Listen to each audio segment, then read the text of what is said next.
এই শোন, তোর যদি অতই বসার শখ হয় না তাহলে মেঝেতে বস। এই চেয়ারে বসার কথা স্বপ্নেও ভাববি না। এই আয়। ইন্দ্র, তুমি বলেছিলে না যে তোমার অফিসের জন্য একটা নতুন পিয়ন দরকার? তো আমি ওকে নিয়ে এসেছি। দাঁড়িয়ে আছো কেন? বসো, এখানে বসো। এই, কি করছিস? কি যেখানে আছিস সেখানে চুপচাপ দাঁড়িয়ে থাক। ইন্দ্র, তোমার কি মাথা খারাপ হয়ে গেছে? আমি ওকে এখানে পিয়নের কাজের জন্য নিয়ে এসেছি, আর তুমি ওকে আমাদের সাথে আমাদের পাশের চেয়ারে বসতে বলছো? নিজের যোগ্যতা না ভুলে যাস না। তোকে এই অফিসের পিয়নের কাজ করার জন্য ডাকা হয়েছে। পায়েল, তুমি ওনার সাথে এইভাবে কথা কেন বলছো? একদম ঠিকই বলেছি। এই শোন, তোর যদি অতই বসার শখ হয় না তাহলে মেঝেতে বস। এই চেয়ারে বসার কথা স্বপ্নেও ভাববি না।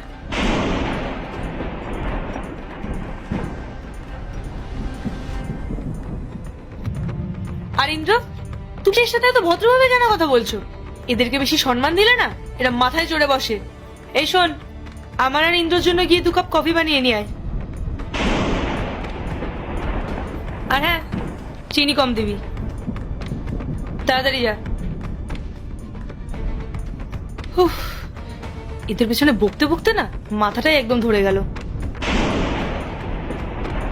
পায়েল, তুমি লোকটার সাথে এরকম ব্যবহার কেন করলে?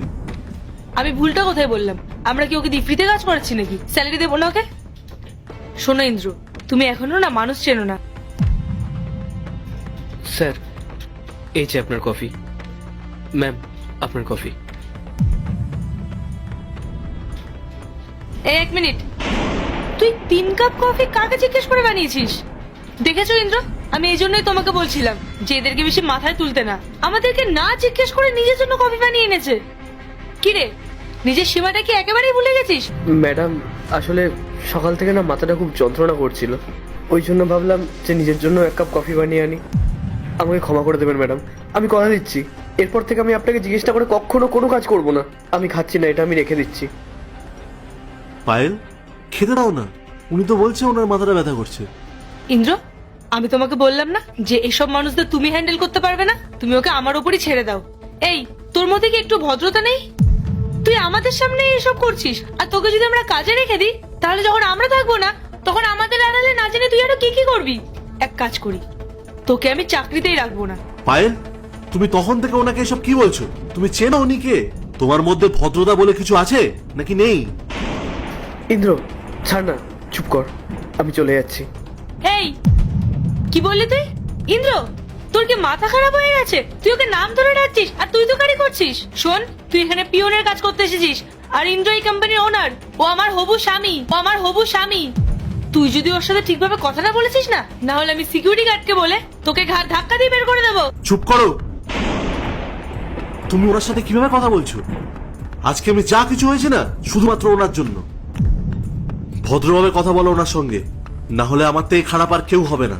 ইন্দ্র, তুমি এই সামান্য একজন পিয়নের জন্য আমার সাথে এভাবে ব্যবহার করছো?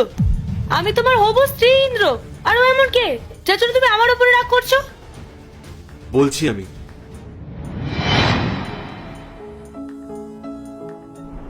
আরে ইন্দ্র, তুই আয়, বস।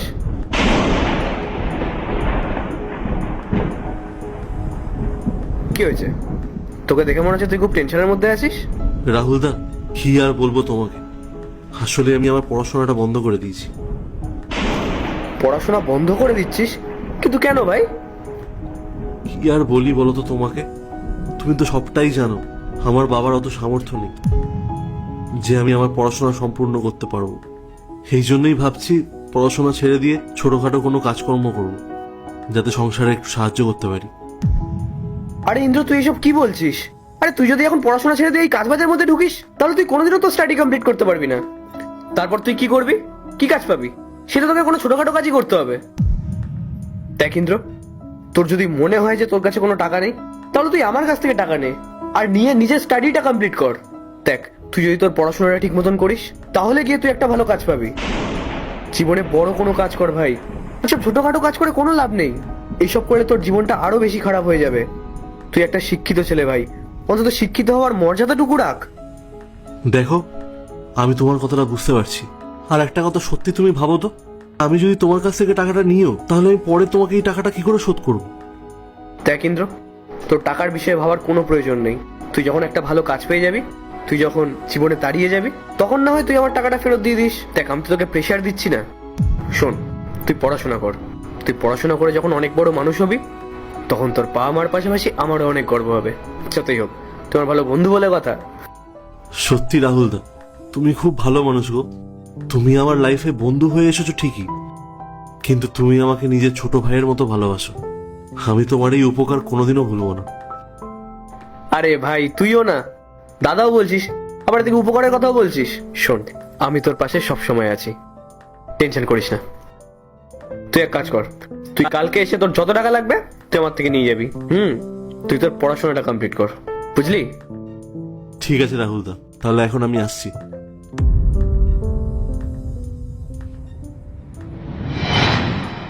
তাহলে বুঝলে, আজ যে ইন্দ্রর সাথে তোমার বিয়ে ঠিক হয়েছে, সেই ইন্দ্রর অস্তিত্ব আজ থাকতোই না। যদি এই মানুষটা আমার পাশে নিজের দাদার মতো না দাঁড়াতেন, তাহলে আমি এই জায়গায় থাকতে পারতাম না। যখন আমার পাশে কেউ ছিল না না, তখন উনি নিজের পকেটে টাকা দিয়ে আমাকে পড়াশোনা করিয়েছিলেন। আর তুমি তুমি সেই মানুষটার সাথে এইরকম ব্যবহার করছিলে। তুমি যদি আমার পরিবারের সাথে এইরকম ব্যবহার করো, তাহলে আমি তোমাকে কোনো দিনও বিয়ে করবো না। ইন্দ্র, তুমি আমাকে ক্ষমা করে দাও। আমি সত্যিই বুঝতে পারিনি যে উনি তোমার জন্য এত কিছু করেছেন। আমি শুধু ওনার বাইরের পোশাক দেখে ওনাকে ভুল বিচার করেছিলাম। দাদা, আপনি প্লিজ আমাকে ক্ষমা করে দেবেন। দাদা, এক সময় তো তোমার অনেক ব্যবসা ছিল, তাহলে আজ হঠাৎ এমন কি হলো যে তোমাকে এরকম কাজ করতে হচ্ছে? একবারও আমাকে জানানোর প্রয়োজন মনে করলে না তুমি? বলো আমায় কি হয়েছে। আরে না রে ভাই, সেরকম কিছু না। আসলে হঠাৎ করে ব্যবসায় অনেকটা লস হয়ে যায়। পাওনাদারদের টাকা শোধ করতে গিয়ে নিজের গাড়ি বাড়ি সমস্ত কিছু বিক্রি করে দিতে হয়েছে। সংসার চালানোর জন্য কোনো না কোনো কাজ তো আমাকে করতেই হতো। তাই জন্যই এই পিয়নের কাজটা।